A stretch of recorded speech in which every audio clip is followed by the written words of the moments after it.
Okay, what we're going to do now is discuss the geology. We're in the Sphinx Hollow, and this is the walls of the enclosure of the Sphinx. Now, we have to give credit where credit is due.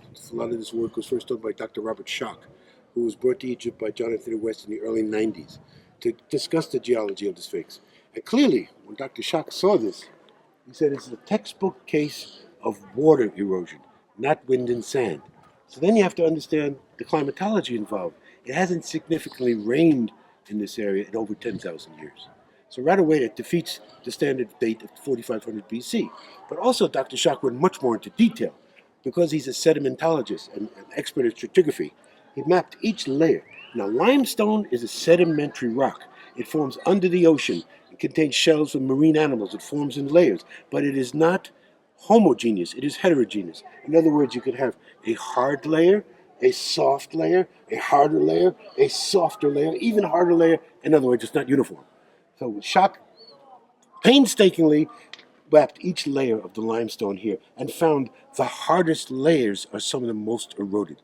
Therefore, he concluded, not just flash floods, not just a freak rainstorm, but rain beating down at an angle for thousands of years to cause this type of erosion you see really dug out here, eaten out at some of the most hardest layers of the limestone. And as our other great resident geologist of the Chemistry School, Susan Moore, pointed out, this is poor quality limestone down here.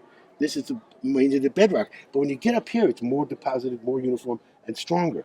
And the most eroded is the strongest. So therefore, then we can look at what we call paleoclimatology, ancient weather patterns.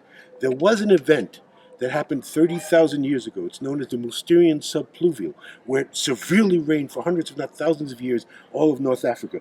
There is no date after that where this could have happened. So then we make a marker at 30,000 years. Abdel Hakim, according to the oral tradition of chematology, said the Sphinx is 54,000 years old. And he said, prove me wrong. Well, we have a solid geological marker that this erosion is at least 30,000 years old. So she has to be older than that. And again, if we turn around and look at the Sphinx, you see massive repair work done not only through the dynasties, even as early as, and in fact, this is something also defeats their argument, they found that some of the earliest repairs of the Sphinx were done in the Old Kingdom. Now, she's supposed to have been carved in the Old Kingdom. So it's impossible that they had to do repair work when she was first carved.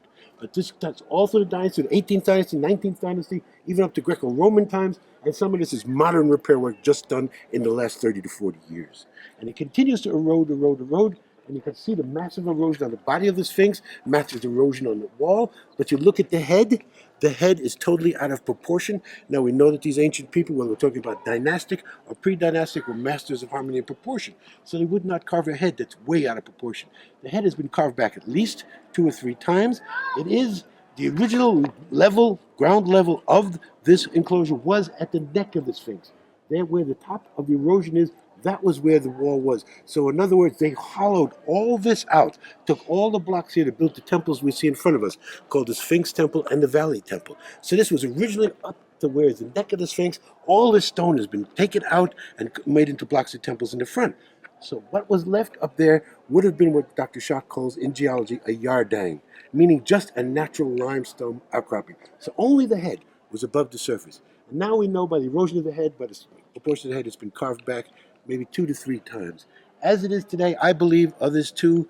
There was an African-American dentist in the 90s who wrote an excellent article saying that the head of the Sphinx today is that of a black African woman. I totally agree. In fact, I think I can even put a title to her of Nikhotep. It was early dynasties where a man who was the head of the ruling class who took over this area recarved the head of the Sphinx to honor his mother, who was a black African woman. But it's not the original head. The original face of the Sphinx would be Tefnut, as we call her, would be like Sekhmet, a human-lioness combination, like we've seen Mut, Sekhmet, and we've seen Tefnut on the wall. So it would be a lioness, human head, carved back at least 2 to 3 times. But we feel that this is not debatable. Although they want to debate it, the majority of geologists who followed Dr. Schoch's work agree with him. Our resident geologist, Susan Moore, agrees this erosion is massive and it's ancient. So we say we have a marker at least 30,000 years for the Sphinx. And again, Abdel Hakim said, she's 54,000 years old. Someone prove me wrong.